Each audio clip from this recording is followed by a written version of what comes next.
Silence silence silence silence.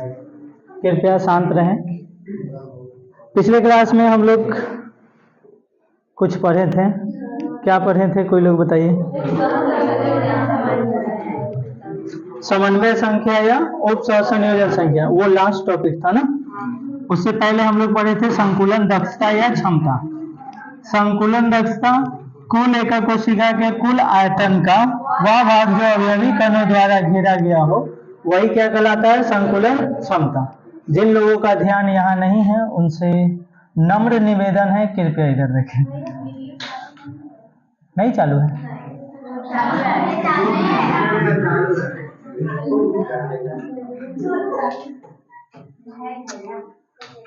शांत रहो, चालू करके हम आए हैं, फिर भूल गए।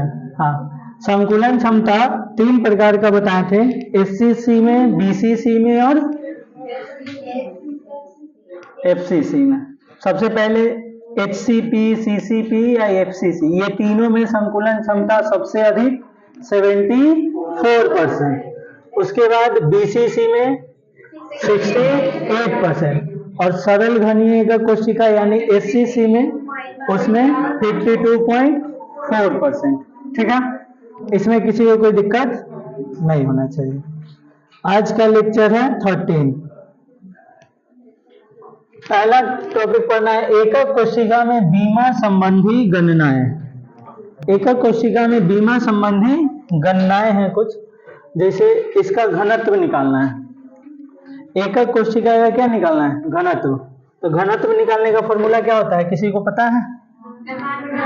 द्रव्यमान बटा, बहुत बढ़िया, द्रव्यमान बटा आयतन। तो उसके मदद से हम लोग फॉर्मूला निकालेंगे, द्रव्यमान बटा आयतन। तो फॉर्मूला निकालने से पहले ऑफ हो गया।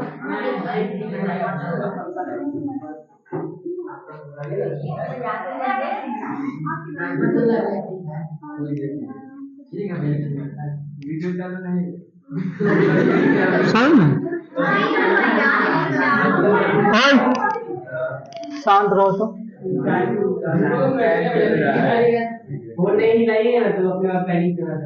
साइलेंस। तुम लोग कृपया शांत हो जाओ, ये वीडियो चल रहा है, उस पर जो वो टाइमिंग जो दिखाता है वो रिकॉर्डिंग का ही टाइमिंग। अगर वो बढ़ रहा है इसका मतलब चल रहा है, अगर रुक जाता तो वो फिर नहीं बढ़ता। ठीक है, वो समझे। नया फोन है, नया नया उसमें फंक्शन होगा, इस वजह से दिक्कत है। चलो देखो इधर, जल्दी से हेडलाइन लगाइए। तो एकक कोशिका में बीमा संबंधी गणनाएं, हेडलाइन लगा लीजिए जल्दी से।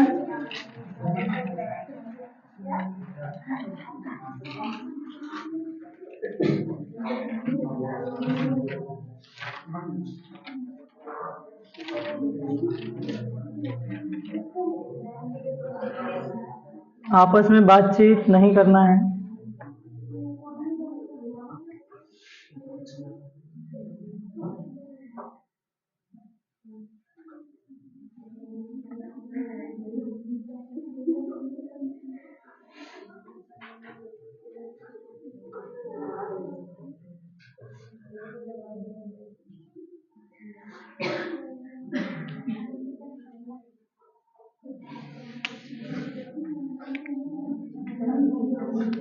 साइलेंस।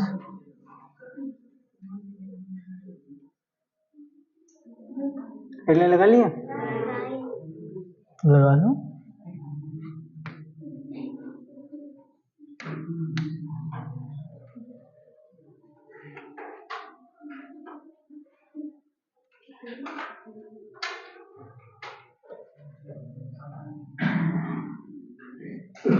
जब ये चैप्टर खत्म हो जाएगा तो इसका जितना भी लेक्चर होगा सबका एक प्लेलिस्ट बना देंगे, यानी जितने भी एक चैप्टर का जो भी क्लास होगा सब कहाँ मिल जाएगा, एक पास में मिल जाएगा सब। चाहे वो क्वेश्चन का हो, उदाहरण का हो, पाठ्यनिहित प्रश्न हो या फिर चैप्टर का हो, सब आ जाएगा आपको एक ही में। बहुत जाएगा तो 20 को क्लास जाएगा, अभी 13 चल रहा है, हाईएस्ट क्या हो जाएगा, 20 हो जाएगा। ये महीना में तो खत्म हो ही जाना चाहिए। ठीक है, हेडलाइन लगा लिए। देखो, एकक कोशिका का घनत्व, डेंसिटी ऑफ यूनिट सेल। घनत्व किसको कहते हैं? सिंपल, द्रव्यमान बटा आयतन घनत्व, यानी द्रव्यमान और आयतन के अनुपात को ही क्या बोलता है? घनत्व। तो एकक कोशिका के द्रव्यमान तथा एकक कोशिका के आयतन के अनुपात को क्या कहेंगे? एकक कोशिका का घनत्व कहेंगे। साथ साथ लिखिएगा, लिखिए तो एकक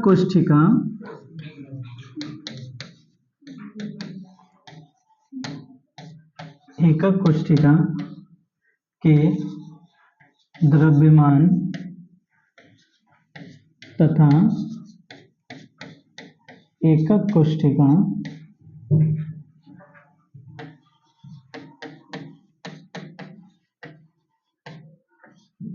के आयतन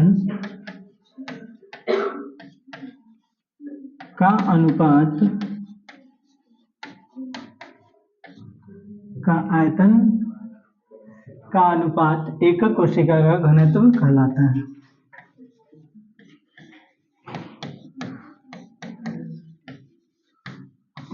एकक कोशिका का घनत्व कहलाता है। क्या कहलाता है? एकक कोशिका का घनत्व कहलाता है। ठीक है, किसी को कोई दिक्कत? ऊपर क्या रहेगा? द्रव्यमान एकक कोशिका का और नीचे एकक कोशिका का आयतन। इसे रो से सूचित किया जाता है। किससे? रो से। इसे रो, इस प्रकार का कुछ सिंबल होता है जिसको बोलते हैं क्या? रो। रो बोलने के समय रो ही बोलते हैं, लेकिन होता है क्या? रो। ठीक है, इंग्लिश में लिखते हैं RHO। इंग्लिश में क्या लिखेंगे? RHO, ऐसे होता है। ROW रो नहीं होता है, RHO होता है। ठीक है, बोलने में थोड़ा सा हिसिंग साउंड की वजह से रो ही होता है, लेकिन होता है रो RHO। आप ऐसे पढ़ेंगे तो रहो पढ़ेंगे, तो उससे अच्छा आप रो ही पढ़िए। होता क्या है बेसिकली जान लीजिए। ठीक है, इसे रो से सूचित किया जाता है। इसे रो से सूचित किया जाता है। कृपया आपस में बात न करें, क्योंकि क्लास में कुछ ज्यादा ही शोरगुल हो रहा है। किसे सूचित करेंगे? रो से। तो रो बराबर अगर हम फॉर्मूला बनाना चाहें तो एकक कोशिका के द्रव्यमान, किसका द्रव्यमान? एकक कोशिका। तो एकक कोशिका में एक परमाणु भी हो सकते हैं, एक से ज्यादा परमाणु भी हो सकते हैं। जैसे अगर FCC एकक कोशिका है तो उसमें 4 गो परमाणु होगा, अगर BCC एकक कोशिका है तो 2 गो परमाणु होगा। ठीक है, तो उसमें सबका द्रव्यमान लेना होगा, वही तो एकक कोशिका का द्रव्यमान होगा। तो एक अवयव का द्रव्यमान, आप बताइए परमाणु के द्रव्यमान को किससे सूचित करते हैं? परमाणु के द्रव्यमान को, अगर X नाम का कोई परमाणु है तो नीचे लिखते हैं कैपिटल A यानी एटॉमिक नंबर, और ऊपर लिखते हैं कैपिटल M यानी कि एटॉमिक मास। तो एक वो अगर एटम है तो उसके लिए M, और एक से ज्यादा एटम है तो उसके लिए कितना से मल्टीप्लाई करना होगा? Z से, क्योंकि परमाणुओं की संख्या को क्या मानते हैं हम लोग। ठीक है, अब बनाना है आयतन। ये तो हो गया द्रव्यमान। आयतन, एकक कोशिका का आयतन कैसे निकलेगा? एकक कोशिका का आयतन लंबाई गुने चौड़ाई गुने, यानी कि अगर भुजा की लंबाई A है तो AQ होगा। किसी को कोई दिक्कत? समझ में आया? सिंपल।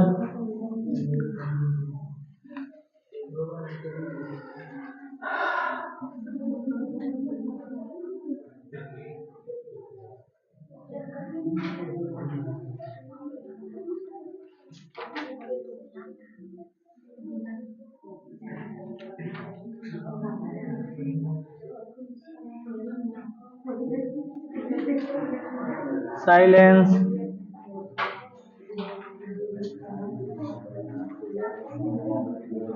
ओए शांत रहो। तो इसका जो आयतन होगा, अब उसमें कुछ खाली भाग भी होगा। जैसे अगर हम कोई एकक कोशिका बनाते हैं ये एकक कोशिका है, इसमें बहुत सारे अवयव हैं, ठीक है। ये हम भर दिए इसमें परमाणुओं को। अब इसका जो कुल द्रव्यमान होगा, मान लेते हैं x द्रव्यमान होगा कुल, हमको नहीं पता, x मान लिए हैं, इसका कुल द्रव्यमान ऊपर रहेगा और इसका कुल आयतन नीचे रहेगा। तो इसका आयतन कैसे निकालेंगे? एकक कोशिका का आयतन वही होता है जो उसमें कुल परमाणुओं का आयतन होता है। एकक कोशिका का आयतन वही होगा जो इसमें कुल परमाणुओं का आयतन होगा, वही होगा कि नहीं होगा? होगा। तो इसमें कितने परमाणु हैं उसके लिए, अगर एक परमाणु तो होगा नहीं, तो उसके लिए हम इसमें लगाते हैं Na। क्या लगाते हैं? Na। कैपिटल ए होता है, ध्यान देना, कैपिटल ए। एवोगाड्रो स्मॉल ए अगर हम लिख देंगे तो वो बन जाएगा सोडियम। स्मॉल ए अगर हम लिखते हैं तो क्या बन जाता है? सोडियम का सिंबल बन जाता है। यहाँ पर होना चाहिए कैपिटल ए। इसमें से कोई भी व्यक्ति एवोगाड्रो नंबर का मात्रक बता सकता है?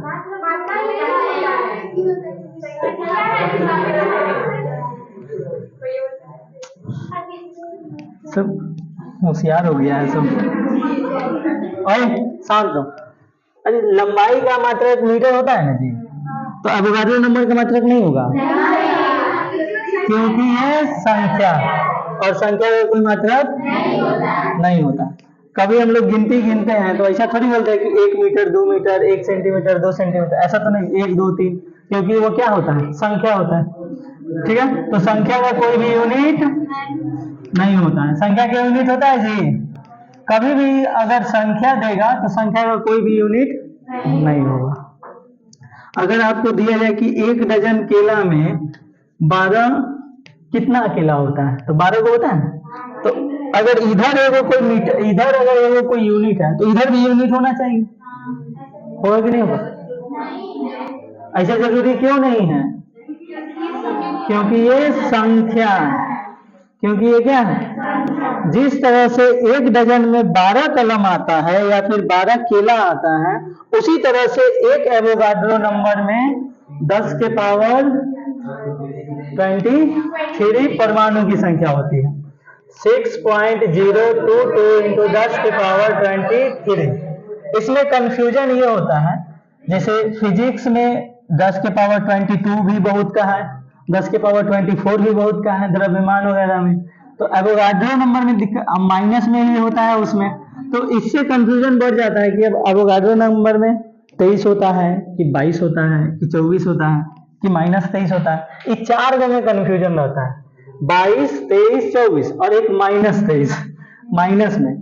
तो ध्यान रखिएगा कितना होता है? 23 होता है, ठीक है। 2 3 होता है। एक एटम में, एक मोल एटम में कितने परमाणुओं की संख्या? तो 2 3, एगो में 2 3। एक एने में कैपिटल ए लेंगे, बार बार स्मॉल ए लिखा जाता है।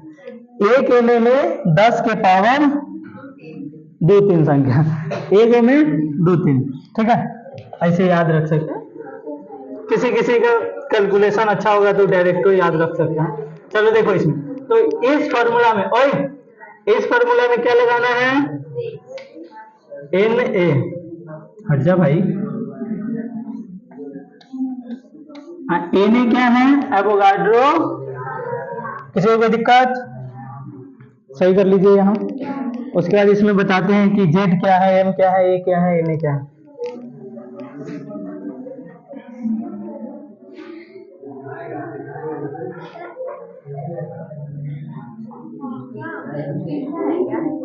लिखवाते हैं, इसको सही करो ना। Na हो गया। तुम लोग के साथ परेशानी यही है, लिखने के बाद तुम लोग बात करने लगते हो। हम यहाँ बोलते हैं हो गया तो कोई कुछ नहीं बोलेगा, लेकिन आपस में बात करेगा। आप प्लेन ही है। देखो हमारे पास फॉर्मूला क्या है? रो बराबर Z into M upon AQ into N, और कैपिटल A लिखना है। N के चरणों में कैपिटल, स्मॉल a लिखिएगा तो वो सोडियम का सिंबल बन जाएगा, कैपिटल A लिखिएगा तो एवोगाड्रो नंबर, ठीक है। हियर रो बराबर क्या है, जेड बराबर क्या है, एम बराबर क्या है, ए बराबर क्या है और एन ए बराबर क्या है। रो से किसको सूचित करते हैं, घनत्व। किसका घनत्व, यूनिट सेल का घनत्व, एक कोशिका का घनत्व, एक कोशिका का घनत्व। ठीक है। जेड क्या है, कुल अवयवों की संख्या या एकक कोशिका में कुल अवयवों की संख्या। एकक कोशिका में साइलेंस कुल अवयवों की संख्या।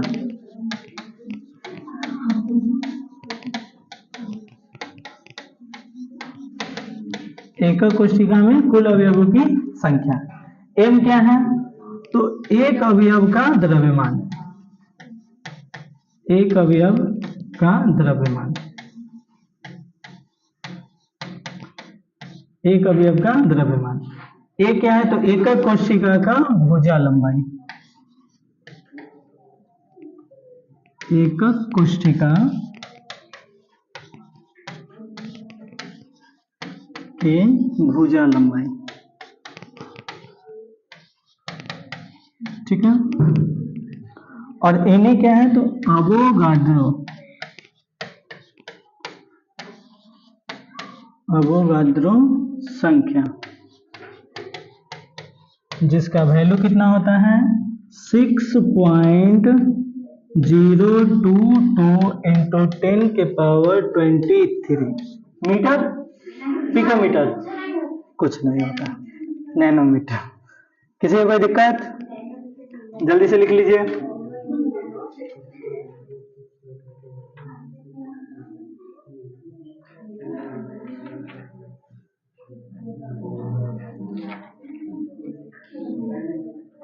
कुछ बोलना है, फैन, गर्मी लग रहा है, साइलेंस कर लो, साइलेंस।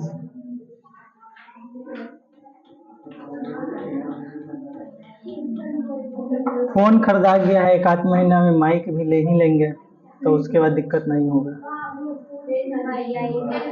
क्या पार्टी, अरे पार्टी क्या होता है, थोड़ा सा भंडारा करा देंगे वो कम पड़ जाएगा। साइलेंस। पार्टी, पार्टी होती तो अंग्रेजों ने सबका दिया हुआ है, हम लोग भंडारा कराते हैं, पार्टी नहीं चलता है।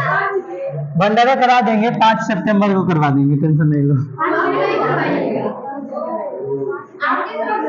मेरे तरफ से हम सबको परस देंगे।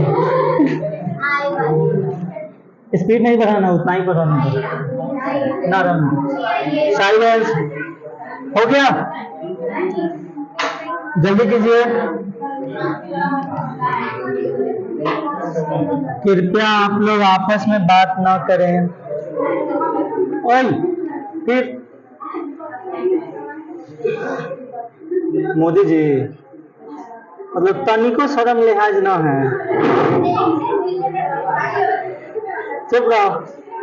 हो गया ये, और तुम्हें बैठ के बतियाने लगती है। चलो, इसके बाद हम लोग को पढ़ना है रिक्तिका, वॉइड्स। इससे पहले जो रिक्तिका हम लोग पढ़े थे वो सिर्फ इतना बताए थे कि रिक्तिका त्रिकोणीय रिक्तिका होता है। उसमें 2 प्रकार का बताए थे, एक ऊर्ध्वमुखी और एक अधोमुखी। ऊर्ध्वमुखी इसको जिसका एक मुंह ऊपर हो, और अधोमुखी मतलब एक मुंह नीचे। तो ऊर्ध्वमुखी और अधोमुखी बता दिए थे। लेकिन अब जो हम लोग को रिक्तिका पढ़ना है, रिक्तिका टोटल रिक्तिका जितना भी बनता है एकक कोशिका में, वो 4 को बनता है। कितने प्रकार के? 4 प्रकार के। वो चारों प्रकार को हम लोग को बारी बारी से पढ़ना है। पहला त्रिकोणीय रिक्तिका, दूसरा चतुष्फलकीय या चतुष्कोणीय रिक्तिका, तीसरा होगा अष्टफलकीय रिक्तिका, और लास्ट में होगा घनीय रिक्तिका। ये 4 प्रकार की रिक्तिका हम लोग को पढ़ना है। और इसमें ऐसा नहीं कि सिर्फ ये पढ़ना है कि कैसा दिखने में होता है और कहाँ होता है, कैसे बनता है। इसमें परमाणु के त्रिज्या और रिक्तिका की त्रिज्या, वॉइड्स जो खाली स्थान होगा उसके त्रिज्या के बीच संबंध निकालना होगा। ये ऑब्जेक्टिव में आता है। बंद हो गया सही में?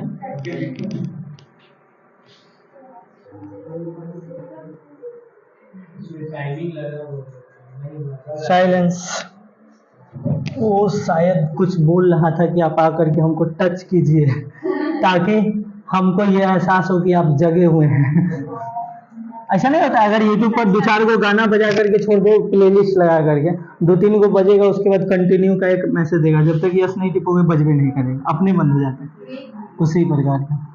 ठीक है, तो रिक्तिका लिख करके डैश दीजिए। तो हेला लगाइए, रिक्तिका हेला लगा लिए बड़ा जल्दी। रिक्तिका किसको बोलते हैं? खाली स्थान को। लिखिए, क्रिस्टल में उपस्थित खाली स्थान को रिक्तिका कहते हैं। कलर अगर कोई नहीं दिखेगा तो बताना। लिखिए, साइलेंस।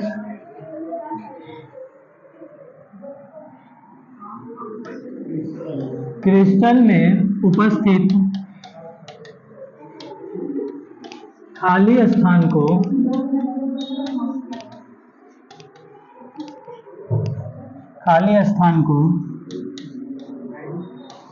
रिक्तिका कहते हैं।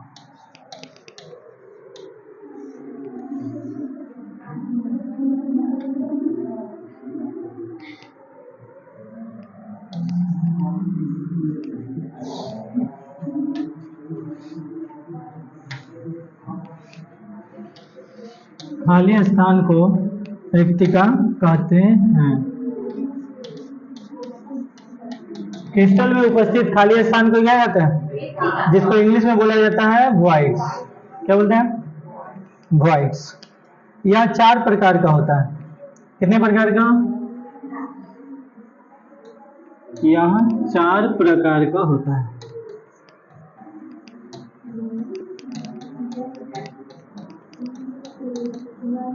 यह 4 प्रकार का होता है। पहला, त्रिकोणीय रिक्तिका।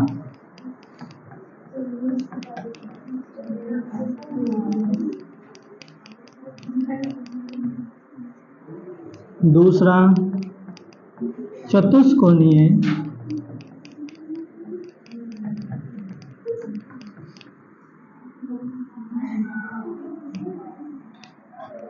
या चतुष्फलकीय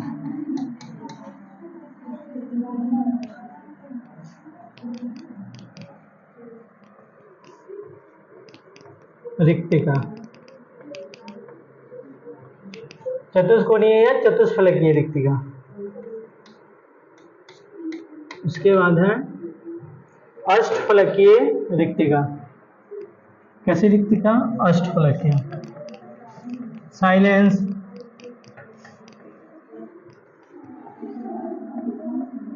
अष्टफलकीय रिक्तिका। चौथा है घनीय रिक्तिका।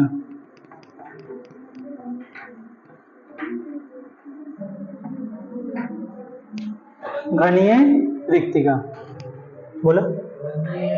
घनीय, घ, अच्छा ध लिख दिए।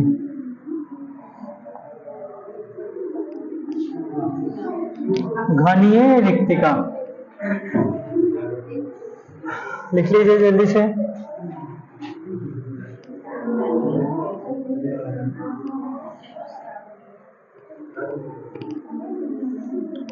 हो गया? नहीं हुआ?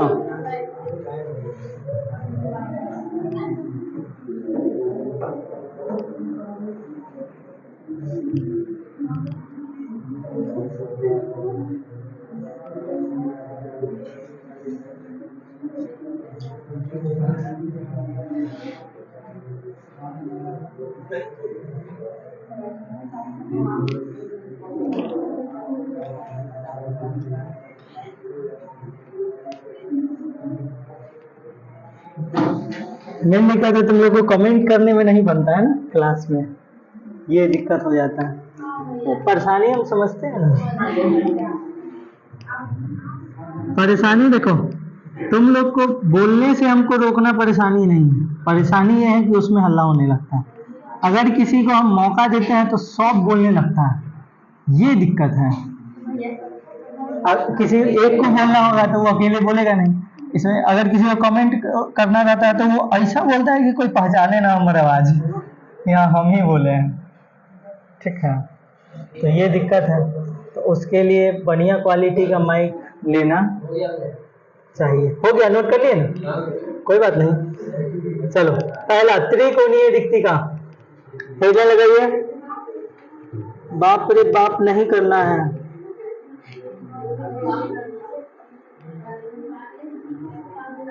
अपने पिताजी को थोड़ा इज्जत से पुकारिए, पिताश्री। पार्ले जी, इधर देखो, त्रिकोणीय रिक्तिका, लिखो लिखो लिखो लिखो जल्दी। वह रिक्तिका जो 3 परमाणुओं से घिरा होता है त्रिकोणीय रिक्तिका कहलाता है। वह रिक्तिका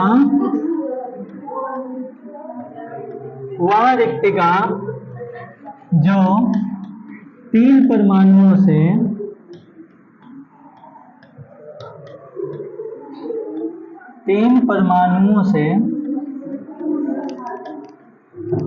घिरा होता है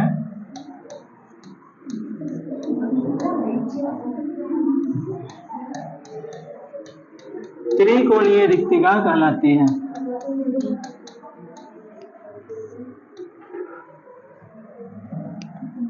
त्रिकोणीय रिक्तिका कहलाती है। क्या कहलाती है? त्रिकोणीय रिक्तिका कहलाती है। कृपया शांत रहें। वह रिक्तिका जो 3 परमाणुओं से घिरा होता है उसे त्रिकोणीय रिक्तिका कहते हैं। देखो, ये रहा आपका एक, ये रहा दूसरा और ये रहा तीसरा। ठीक है, इसके बीच में जो खाली स्थान आपको दिख रहा है इसी को क्या बोलेंगे? त्रिकोणीय रिक्तिका।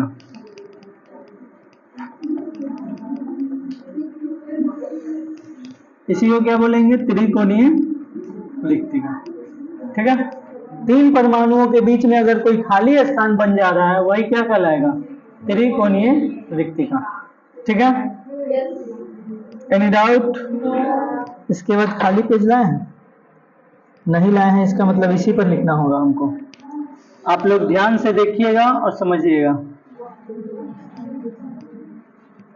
एक इमेज और बनाना है हमको। शेप, सर्कल किधर है? इधर है। देखो देखो, इधर देखो, देखो जरा देखो, इधर तो देखो। साइलेंस।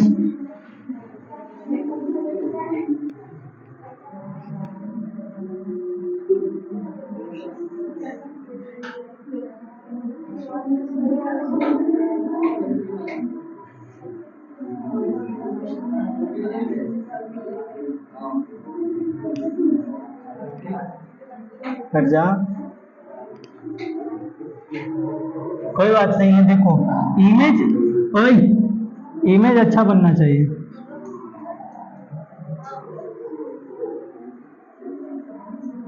सट जा, एक छोटा एक बड़ा हो गया ना। खैर कोई बात नहीं, समझ जाना कि छोट बड़ नहीं है, सब एक ही है। कि हटा दे, कॉपी करेंगे तो पेज कॉपी हो जाता है, ये दिक्कत है। देखते हैं करके।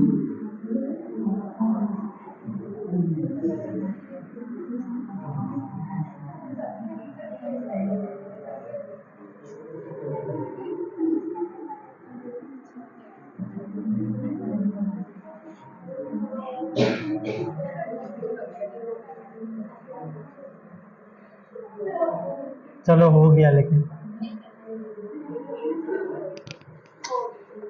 यही दिक्कत है।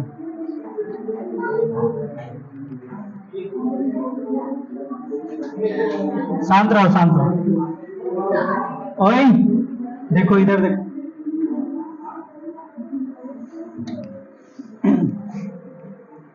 इस प्रकार से तीनों अब सेम साइज का है। अब तीनों कैसा है? सेम साइज का है। वाव नहीं करना है, दोनों रहेगा। उसके अनुसार इसमें हम परमाणु की त्रिज्या और रिक्तिका की त्रिज्या, उसके बीच हम एक संबंध निकालेंगे। परमाणु की त्रिज्या और रिक्तिका की त्रिज्या, ठीक है। इसको हम दूसरे कलर से ले लेते हैं ताकि अच्छा रहेगा। परमाणु की त्रिज्या को कैपिटल आर और रिक्तिका की त्रिज्या को स्मॉल आर मानेंगे। माना परमाणु की त्रिज्या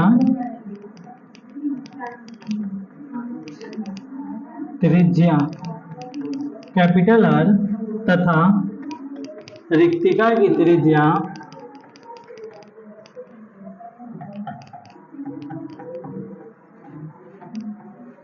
स्मॉल आर है। तो रिलेशन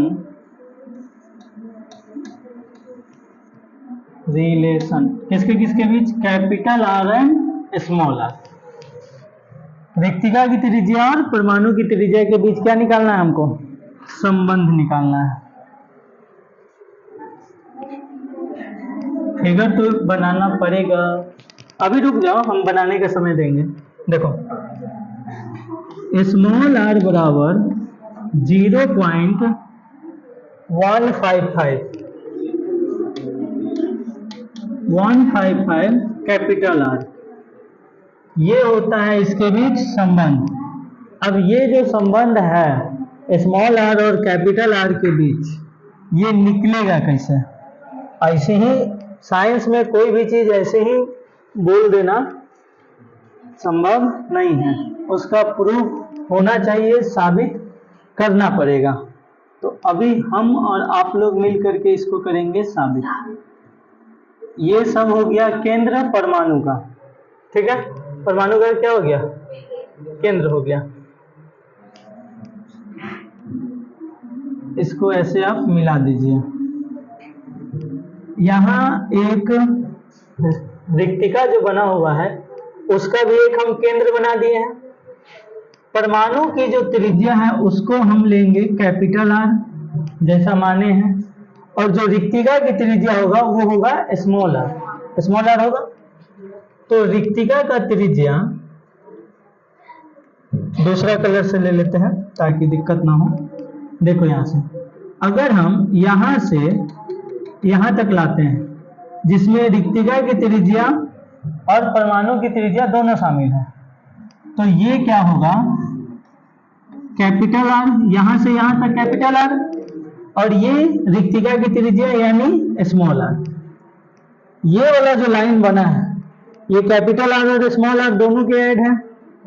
रिक्तिका का भी त्रिज्या है और परमाणु का भी त्रिज्या है, यानी capital R plus small R. यहां से एक हम लंब डालते हैं, यहां से क्या डालेंगे? लंब डालेंगे। लंब डालने का मतलब 90 डिग्री। लंब का मतलब क्या? 90 डिग्री। और ये जो एकदम बीच में है, ऐसे अगर हम बनाए हैं त्रिभुज तो वो कैसा त्रिभुज होगा? समबाहु त्रिभुज। और समबाहु त्रिभुज का एक प्रॉपर्टी होता है कि उसका सभी भुजाओं के साथ साथ सभी कोण भी बराबर होता है कि नहीं होता है? अगर सब कोण बराबर होता है तो कितना कितना होता है, कोई बता सकता है? 60। अगर इसका एक कोण 60 है तो उस कोण को अगर हम आधा कर दिए हैं, दोनों साइड बराबर बराबर भाग में बांट दिए हैं, तो आप बता सकते हैं कि ये वाला कोण कितना होगा? कितना होगा ये कोण? 30 डिग्री हो जाएगा। आजा आजा आजा, ये हो जाएगा 30 डिग्री, ठीक है। 30 डिग्री का कोण हो गया। आपको पता है कि ये कैसा ट्रायंगल बन गया है अंदर? Right angle triangle. इसको कुछ नाम दे देते हैं, जैसे यहाँ ए, यहाँ बी, यहाँ सी। अब राइट एंगल ट्रायंगल अगर बन गया है तो इसमें पाइथागोरस प्रमेय के साथ साथ ट्रिग्नोमेट्रिक भी लग जाएगा, त्रिकोणमितीय प्रॉपर्टी भी इसमें लगेगा। अगर कोई त्रिभुज है जिसमें राइट एंगल बन रहा है, तो उसमें त्रिकोणमितीय फलन भी हम लगा सकते हैं कि नहीं लगा सकते। इसका प्रूफ, किसी भी फॉर्मूला का जो प्रूफ होता है वो थोड़ा सा दिक्कत करने वाला होता है, आपको प्रूफ याद रखना नहीं होता है, जिसका रखना होगा उसको हम बता देंगे और उसको एक बार नहीं 5 बार करवा देंगे ताकि याद हो जाए आप लोग को, ठीक है। अब देखो इसको हम प्रूफ करते हैं कि ये चीज आया कैसे है सब, ठीक है। cos थीटा सब लोग जानते हैं, cos थीटा को जानते हैं, cos थीटा को नहीं पहचानते हो, ये जो दिख रहा है ना इसी को बोलते हैं cos थीटा।